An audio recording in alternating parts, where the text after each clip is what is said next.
Assalamualaikum warahmatullahi wabarakatuh. Hai teman-teman, perkenalkan saya Hovifatul Zahro dengan NIM 2230202326. Sini saya akan menjelaskan beberapa materi, makna dan isi kandungan dari beberapa surat atau ayat dari Al-Quran untuk memenuhi tugas ujian akhir semester dari mata kuliah Al-Quran Hadis. Materi pertama yaitu ada surat Al-Anfal ayat 72. Di dalam surat Al-Anfal ini tentang hubungan, tentang tanggung jawab, tentang persaudaraan antara saudara beriman yang seiman untuk saling tolong menolong, untuk selalu berhubungan dengan baik, untuk tidak saling mencela dan harus menjaga persaudaraan. Selanjutnya ada surat Al-Hujurat ayat 12. Di dalam ayat ini tentang peringatan Allah kepada orang-orang beriman untuk kita tidak berprasangka buruk kepada sesama, kita tidak memata-matai sesama kita tidak bergunjing. Dalam Islam itu kan kita tidak boleh saling bersuuzon dengan orang beriman lainnya. Kita harus saling berhusnuzon, kita harus berprasangka baik, karena prasangka baik itu akan membawakan energi positif kepada kita. Kita tidak boleh menggunjingkan orang lain karena itu bisa menjadi fitnah. Kita sebagai orang mukmin, sebagai orang Islam itu harus tidak boleh menyebar gosip, karena gunjing itu sama dengan fitnah, gosip, dan itu bisa menyebar luas dan itu malah tidak sesuai fakta dan itu akan menjadi kita berbohong seperti itu. Nah, di ayat Al-Hujurat ayat 12 ini kita kan nggak boleh untuk berseuzon dengan sesama muslim. Kita juga kan tidak boleh memata-matai, kayak seperti memata-matai orang itu seperti apa sih, kayak kita selalu mengurusi kehidupan mereka, padahal kan sebagai seorang muslim itu tidak boleh seperti itu, tidak boleh mencari-cari kesalahan orang lain. Jadi kita tuh harus selalu berprasangka baik, berhusnuzon kepada sesama mukmin agar mendapat pahala. Karena dengan berprasangka baik, dengan tidak berprasangka buruk, dengan tidak bersuuzon dengan orang lain itu akan memberikan kita energi positif, dan ada imbalan pahala dari Allah Subhanahu wa taala dan menjauhkan kita dari sifat suka bergunjing itu. Baiklah, selanjutnya masuk ke materi yang kedua. Materi kedua ini ada surat Ali Imran ayat ke-159. Di dalam ayat ini tuh mengisahkan tentang isi kandungannya tentang sikap lemah lembut dan pengampunan kepada kepemimpinan. Maksudnya di sini adalah kita sebagai misal memiliki jabatan atau pemimpin itu, untuk memilih pemimpin yang efektif itu harus dilihat dari kelembutannya, dari kasih sayangnya kepada rakyatnya, seperti itu. Sebagai pemimpin itu harus memiliki sifat kasih sayang. Jika tidak memiliki sifat kasih sayang itu, apakah rakyatnya akan sejahtera? Tidak, karena dari tegasnya kepemimpinan itu harus dilihat dari kelembutan dan kasih sayangnya, dari sifat sisi kasih sayangnya itu. Masih di surat Ali Imran ke ayat ke-159. Di dalam ayat ini juga menghususkan kita untuk saling memaafkan. Kita tidak boleh menyimpan dendam. Kita sebagai manusia beriman, kita harus saling memaafkan, karena dendam itu juga penyakit hati dan itu bisa merugikan kita yang memiliki dendam. Jadi alangkah baiknya kita untuk saling memaafkan.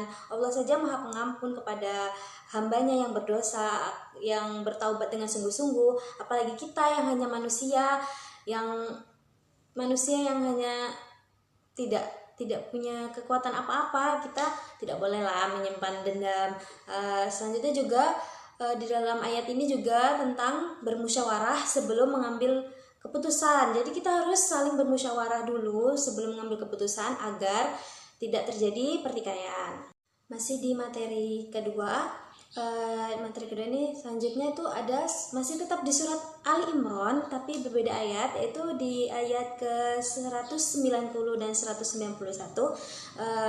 Di kedua ayat ini tuh berisikan tentang kita harus merenungkan ciptaan langit dan bumi.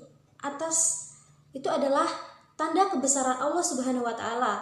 Ya, karena dengan merenungkan ciptaannya, kita bisa lihat dari ciptaannya saja sudah seperti ini. Bagaimana dengan tanda kebesaran Allah? Bagaimana bisa terciptanya langit dan bumi yang sangat besar, sangat tidak bisa masuk ke logika seperti itu.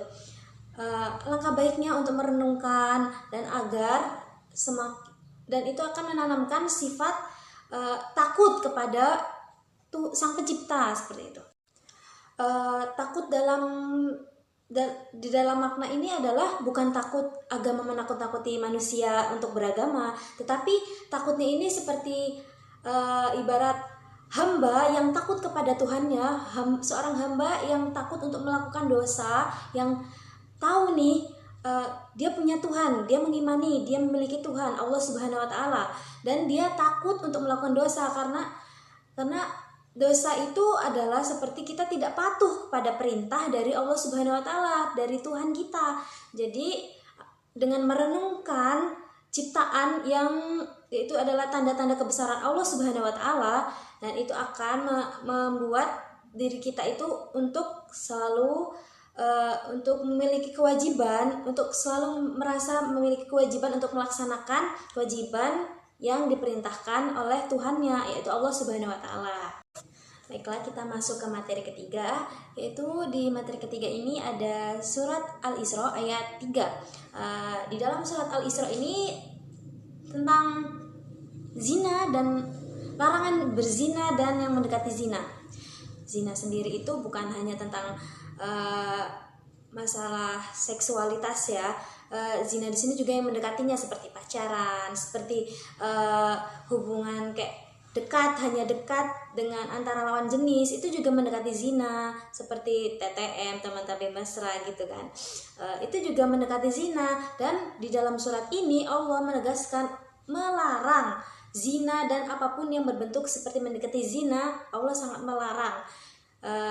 Karena itu adalah dosa. Zina sendiri saja sudah dosa besar, apalagi yang mendekatinya itu juga udah mendekati dosa besar kan.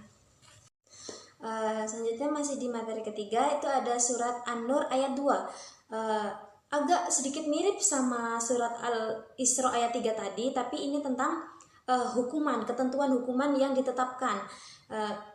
Allah sudah menentukan hukuman bagi orang-orang yang berzina, karena zina itu adalah dosa besar, dan ketentuannya itu ada di dalam ayat ini, yaitu seperti hukuman cambuk 100 cambukan pada pelaku zina, mau itu yang zina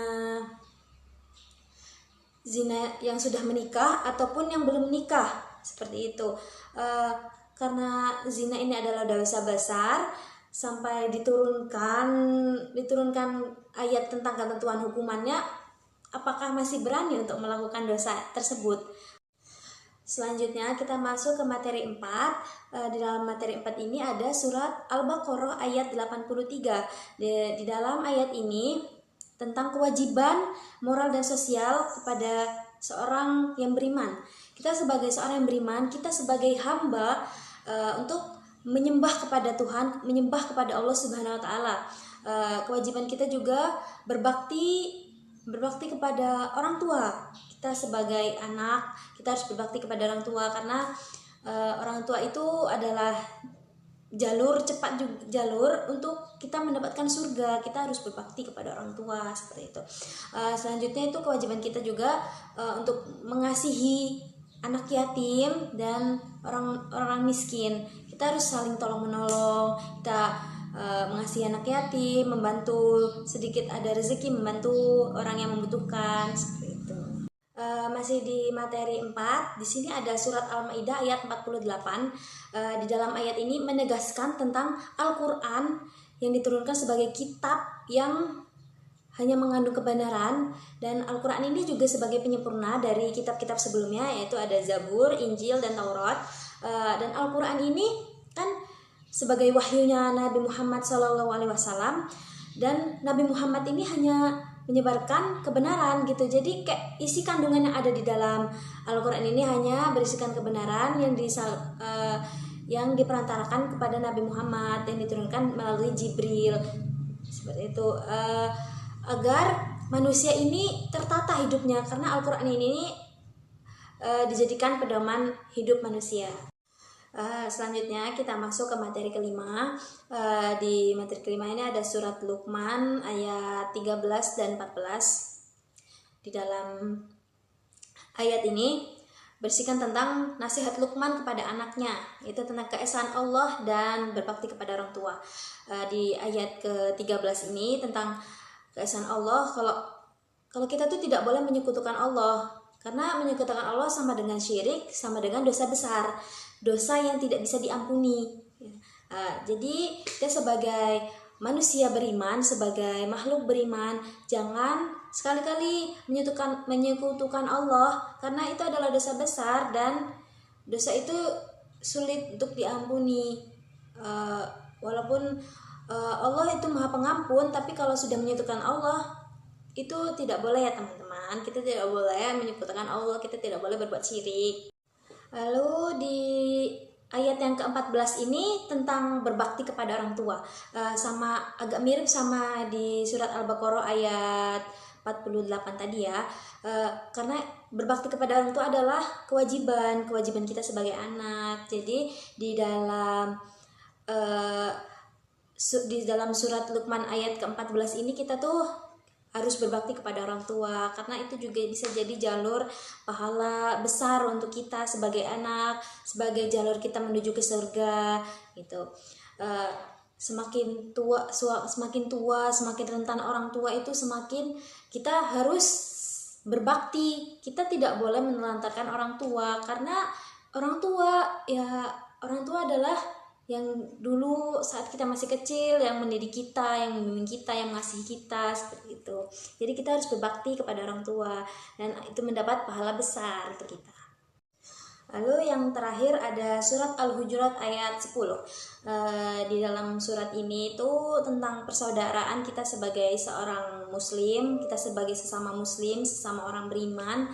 Kita itu harus menjaga persaudaraan agar tidak terjadi pertikaian. Kita harus saling menyayangi, kita harus hidup rukun kepada sesama gitu.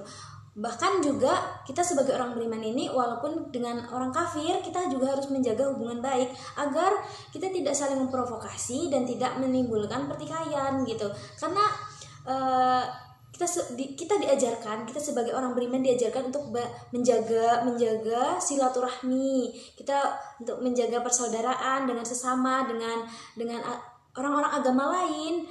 Kita harus menjaga persaudaraan ya, agar terjaga, agar jadi damai. Terima kasih.